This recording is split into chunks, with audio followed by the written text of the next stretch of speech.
Bismillahirrahmanirrahim. Perkenalkan, nama saya Asisa Maulinda. Di sini saya akan sedikit menjelaskan tentang kebijakan pendidikan. Yang pertama, apa itu kebijakan pendidikan? Kebijakan pendidikan adalah proses dan hasil perumusan langkah strategis dari lembaga pendidikan dijabarkan dari visi misi, tujuan dan sasaran pendidikan dalam mewujudkan tujuan pendidikan di suatu masyarakat pada kurun waktu yang ditentukan.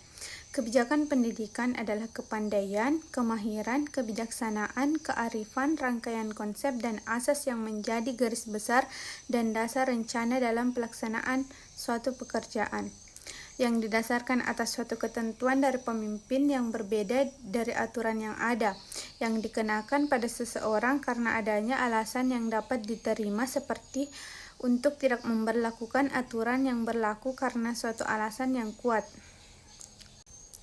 Yang kedua yaitu latar belakang perlunya kebijakan pendidikan adalah sebagai berikut. Yang pertama, Perintah Undang-Undang Dasar tahun 1945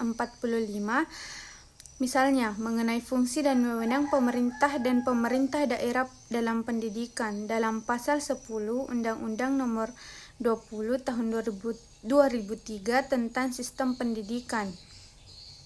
Dijelaskan pemerintah dan pemerintah daerah berhak mengarahkan, membimbing, membantu dan mengawasi penyelenggaraan pendidikan dan mengawasi penyelenggaraan pendidikan sesuai dengan peraturan perundang-undangan yang berlaku.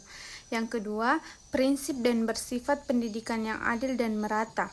Dan yang ketiga, perubahan politik, ekonomi, peta pendudukan dan pergeseran ideologi. Adapun proses-proses kebijakan pendidikan. Yang pertama, inisiasi. Tahap ini diawali ketika adanya masalah yang bersifat potensial. Yang kedua, estimasi. Pada tahapan estimasi ini diperlukan pemikiran yang berhubungan dengan dampak, pembiayaan, dan kelebihan dari alternatif yang disajikan. Yang ketiga, seleksi. Setelah dilakukan analisis kebijakan berupa perumusan dan penilaian kebijakan, maka diperlukan pemilihan kebijakan. Yang keempat, implementasi. Tahapan implementasi merupakan saran untuk melakukan uji kelayakan pilihan yang dipilih secara nyata.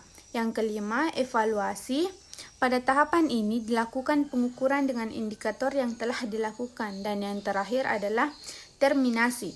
Tahapan terminasi adalah tahapan yang menyesuaikan kebijakan yang tidak diperlukan dengan. Dan yang terakhir adalah ruang lingkup kebijakan pendidikan. Ruang lingkup dan metode analisis kebijakan umumnya bersifat deskriptif dan faktual mengenai sebab-sebab dan akibat-akibat suatu kebijakan. Bahwa analisis kebijakan pendidikan menggambarkan bagaimana negara merencanakan dan menuju pada prioritas pendidikan. Kemudian, hasil analisis tersebut harus dijelaskan oleh adanya faktor-faktor global kebijakannya. Maka kebijakan analisis pendidikan memberi pemahaman yang lebih, yaitu aktivitas untuk memperoleh fakta kependidikan melalui jalan yang memakai data untuk masukan agar perumusan dari alternatif kebijakan dapat dilakukan dan ketentuannya itu berwatak politis yang digunakan dalam menyelesaikan perkara dalam pendidikan.